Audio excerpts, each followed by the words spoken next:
Der Microsoft Flight Simulator 2024 ist endlich auch auf PlayStation 5 gelandet. Und viele fragen sich, wie gut lässt sich der Simulator eigentlich ausschließlich mit dem DualSense Controller steuern? Die Antwort? Erstaunlich gut.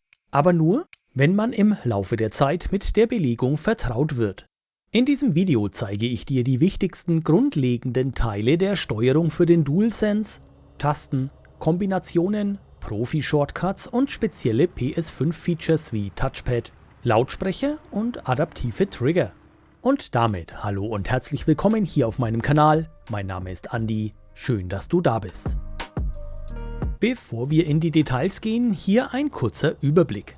Der DualSense Controller ist im Flight Simulator nicht irgendein Gamepad. Du steuerst damit das Fluggerät, die Kamera, das EFB, Missionen, Interaktionen und die komplette Showcase-Drohne. Mit R1 und L1 Kombinationen hast du Zugriff auf Funktionen, die sonst auf mehreren Bedienelementen liegen. Wenn man das Layout kennt, fliegt sich der Simulator erstaunlich präzise. Schauen wir uns kurz an, wie Microsoft Asobo und Sony die speziellen PS5-Features nutzen. Denn gerade hier hebt sich die PlayStation-Version ab. Die adaptiven Trigger geben dir ein richtig gutes Fluggefühl. Beim Start baut der Trigger fühlbar Widerstand auf, beim Abheben wird er leichter und bei Turbulenzen oder einer harten Landung bekommst du Feedback. Das Ganze wirkt nicht wie ein Gimmick, du spürst, was das Flugzeug gerade macht, ohne auf die Anzeigen zu schauen. Der Controller-Lautsprecher hingegen übernimmt die ATC-Kommunikation. Das heißt, Triebwerk und Umgebung bleiben über dein Haupt-Audio-Setup, der Funk kommt separat über den DualSense. Das fühlt sich an wie ein kleines Intercom im Cockpit und macht die Funkdurchsagen präsenter. Wer möchte, kann das abstellen und alles zusammen über sein Haupt-Audio-Setup ausgeben lassen. Und dann das Touchpad. Einmal tippen, Kamera wechseln zwischen Cockpit und Außenansicht, beispielsweise. In der Showcase-Ansicht setzt du damit die Drohnenkamera zurück. Mit L1 und Touchpad öffnest du das EFB. Super praktisch für Karten, Checklisten und Missionsdaten. Und wenn du über das Touchpad streichst, kannst du beispielsweise deinen Schub ganz gezielt steuern. Alle Touchpad-Funktionen sowie auch alles weitere, was hinterlegt ist, kannst du auch separat frei belegen. Also dann, falls du eigene Workflow-Optimierungen brauchst. Auch der Gyroskop-Modus zur Flugsteuerung rein durch Bewegung des DualSense kann aktiviert werden. Wie? Dazu später mehr. Damit setzen Microsoft Asobo und Sony das volle DualSense Feature Set ein, was man beim Handling spürt und sich von allen anderen Controller-Steuerungen wie beispielsweise dem Xbox-Controller als spürbarer Mehrwert abhebt. Die nun folgenden Steuerungsbefehle entsprechen der Standardsteuerung. Diese kann jederzeit und ganz individuell in den Steuerungsoptionen angepasst werden.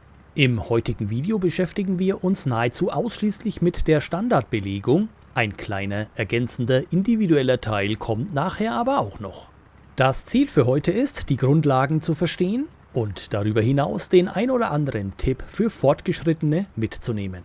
Eines noch vorneweg, denn ich verwende parallel generell eine Maus auch an der PlayStation. In meinem Fall ist das die M650L von Logitech. Einen Link dazu findet ihr unten in der Videobeschreibung. Diese kommt im Cockpit zum Einsatz, gerade dann, wenn es in die Detailarbeit geht. Heute natürlich nicht, denn hier geht es ausschließlich um den DualSense Controller. Allerdings, wenn wir in die Menüs wechseln, ist auch die Maus hin und wieder zu sehen. Wir beginnen außerhalb unseres Fluggerätes. Hier kannst du dich mit dem linken Stick frei bewegen und mit dem rechten Stick umsehen. Standardmäßig aus der Ego-Perspektive. Wenn du die Ansicht über das Touchpad per Druck darauf auf die Third-Person-Perspektive umschalten möchtest, dann musst du vorab in den Einstellungen diesen Modus aktivieren und das geht wie folgt. Wir wechseln einmal in die Einstellungen und gehen dort unter Allgemeines einmal auf Erweiterte Optionen. Und hier hakt ihr jetzt einmal noch an, dass ihr die Kamera in der Third-Person-Ansicht zulassen möchtet. Standardmäßig ist diese Option im Simulator deaktiviert. Einmal abspeichern und zurück und weiter geht's. Außerdem kannst du außerhalb des Fluggerätes mit dem Befehl R2 schneller laufen und mit Viereck in die Hocke gehen.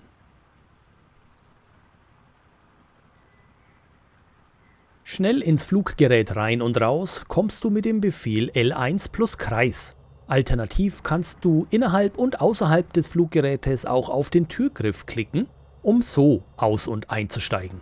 Wenn du allerdings einmal weiter vom Fluggerät entfernt bist, denn theoretisch kannst du, wenn dir danach ist, die Erdkugel auch zu Fuß umlaufen, dann kannst du mit dem Kurzbefehl selbstverständlich am schnellsten zu deinem Fluggerät zurückkehren.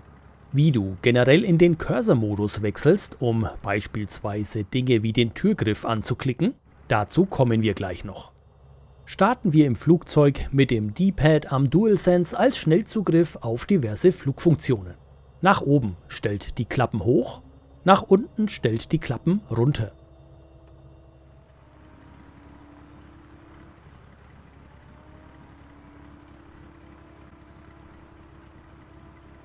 Wenn wir nach rechts klicken, stellen wir den Fahrwerkshebel um. Und hier sehen wir auch gleich sehr schön, wie die LEDs des Controllers reagieren, wenn wir eine Falscheingabe tätigen.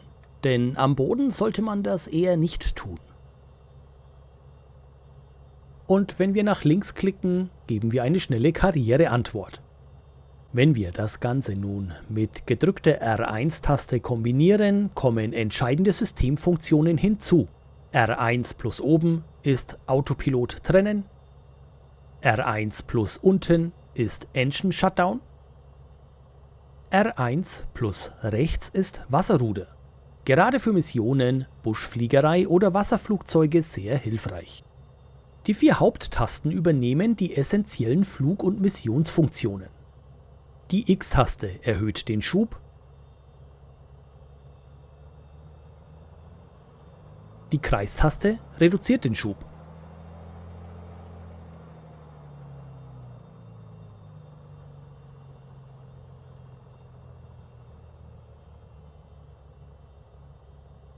Mit Quadrat bremsen wir nach der Landung ab.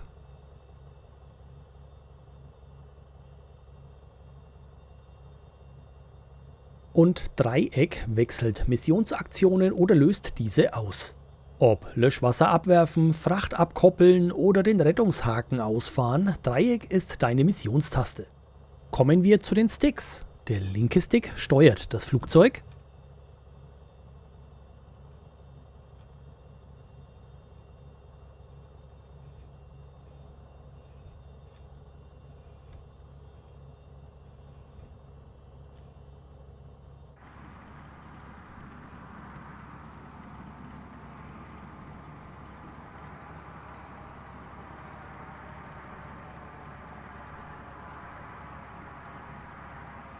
Der rechte Stick übernimmt die Sichtsteuerung.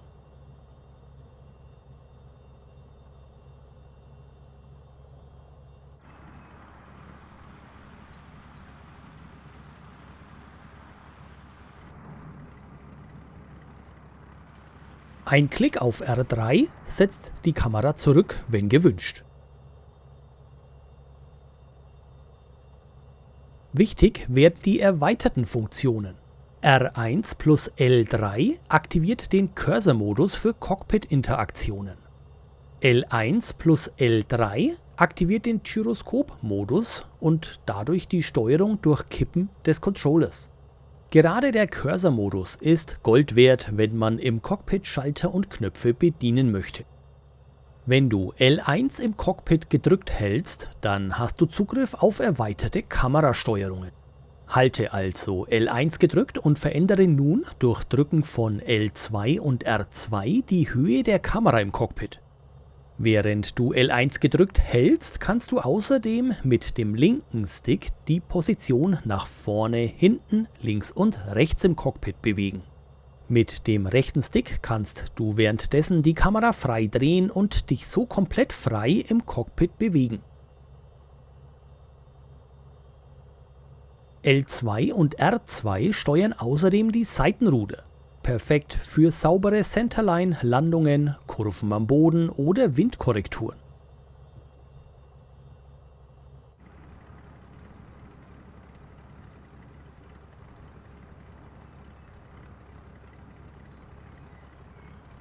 Auch die Zoom-Funktionen liegen auf den Triggern Im EFB zoomst du rein und raus, ebenso auf der Weltkarte im Menü und in Kombination mit Dreieck passt du den Cockpit-Zoom an. Auch außerhalb des Fluggerätes lässt sich eine Zoom-Funktion hinterlegen. Darauf gehe ich nachher noch gesondert ein, denn das ist eine Funktion, die nicht standardmäßig hinterlegt ist. Und während ich euch den Zoom hier innerhalb des EFBs zeige, noch ein Tipp zur Kartendarstellung, denn hier könnt ihr von der Standardeinstellung, die standardmäßig hinterlegt ist, auf ein Satellitenbild umschalten.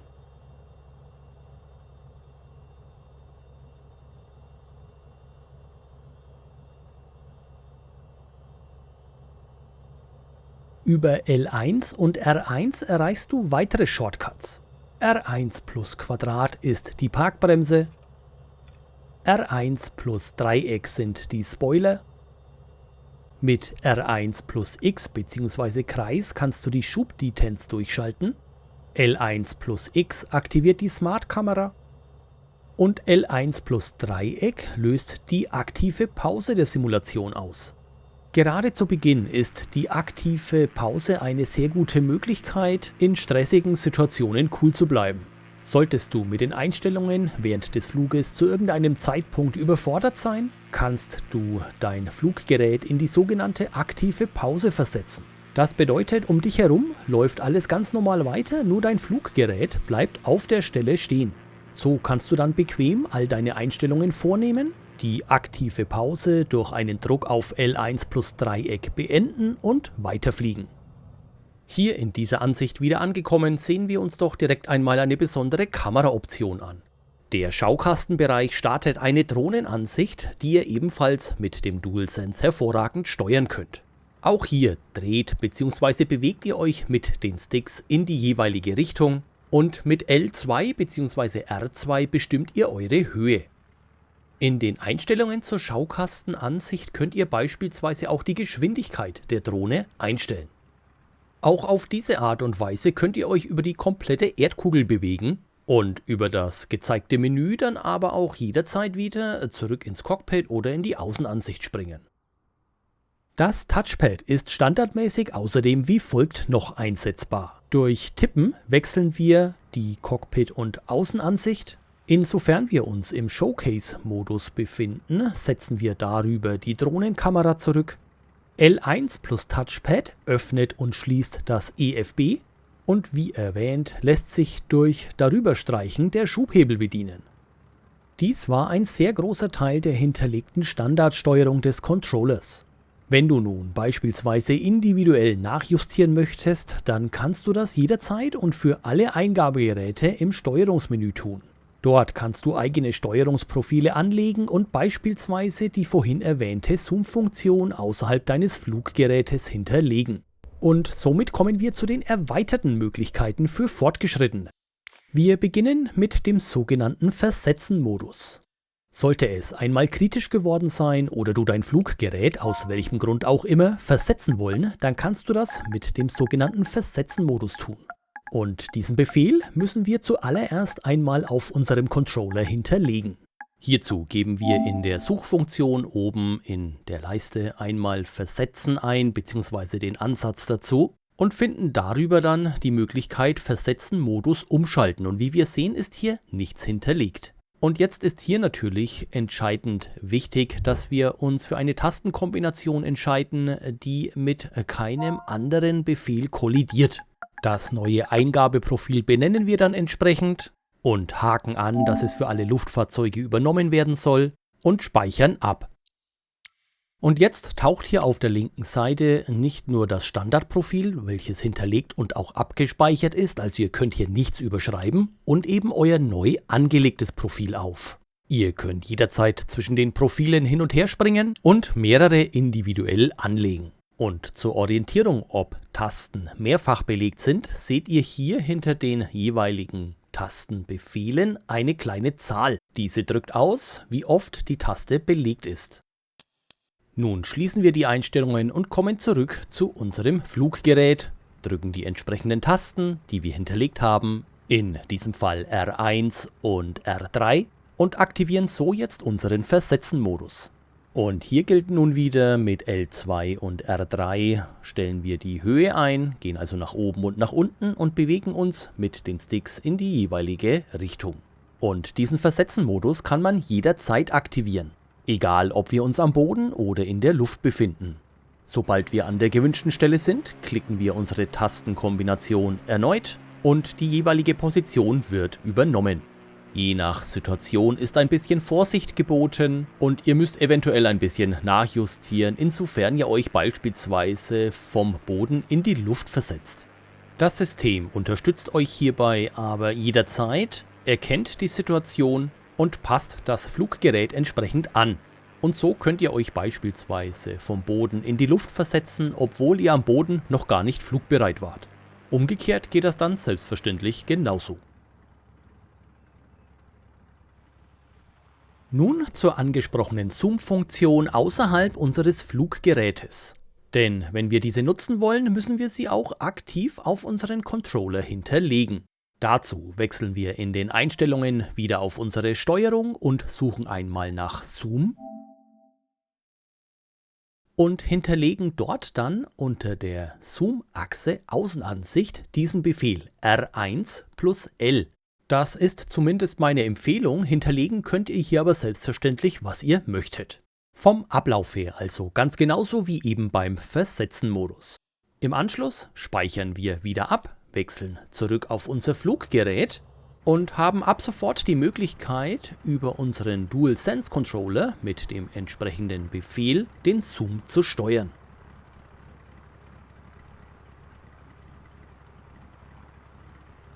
Und hier noch eine Ergänzung ebenfalls R1 betreffend, denn wenn wir R1 gedrückt halten und den rechten Stick nach vorne bzw. hinten bewegen, haben wir bereits in der Standardbelegung des Controllers Zugriff auf das Trimmrad. So viel zur Standardbelegung des DualSense Controllers und ein paar Optionen, die darüber hinausgehen. Gerade bei letzterem sind dem Ganzen keine Grenzen gesetzt. Ihr könnt jederzeit alles maximal individuell anpassen und Veränderungen vornehmen. Wenn dir dieses Video geholfen hat oder du etwas Neues mitnehmen konntest, lass es mich unten in den Kommentaren wissen. Ich freue mich über jedes Feedback, jede Frage und jeden Austausch mit euch, denn das ist genau das, was diese Community ausmacht. Gib zur Unterstützung dieses Kanals gerne einen Daumen nach oben, abonniere und aktiviere die Glocke, damit du auch die kommenden Videos nicht verpasst. Es stehen wie immer einige richtig spannende Themen auf dem Plan und du willst garantiert keines davon verpassen. Ich bedanke mich ganz herzlich fürs Zuschauen, wünsche eine gute Zeit und bin raus.